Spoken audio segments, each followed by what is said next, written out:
और सुना सलीमो तू कोथा कोथा गई दरबंदा को गैया यू था जीपा गिनती रही वाह वाह मड़ी लीरा निकल गई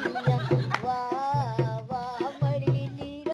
د ارشد خان سره چې کومه جینۍ ده نو د دې په هکله باندې یو مولانا ډېر ښایسته جواب ورکړی دی، نو راځئ هغه وګورئ.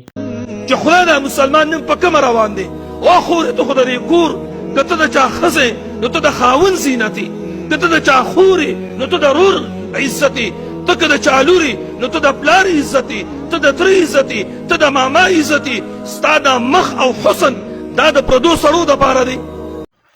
د بده مرغه چې زمونږ په پښتونخوا کې یا نور داسې لږ هم څوک مشهور شي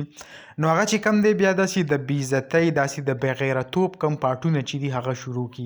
همدارنګې که تاسو ګورئ هرشد خان یو ښه سړی دی، زه درته دا ټول نه مخکې ویم ځکه چې پاکستان کې ډېر زیات غریبانانو سره مدد کړی دی، خو دا نن سبا چې د کومې جینۍ سره ویډیو جوړوي لکه تاسو دا وخت په سکرین باندې کتلی شئ ثناګل نوم چې د دې کم بیکګراونډ چې دی هغه هم ډېر زیات څښا دی، یعنی کم په ټیک ټاک چې لایو راشي کم رد بد چې وایي هغه به هم تاسو کتلی وي، بلکې دې اوس انوایټ کړي د خپل هوټل ته ورسره دا هم ویلی کېږي چې دا به په دې هوټل کې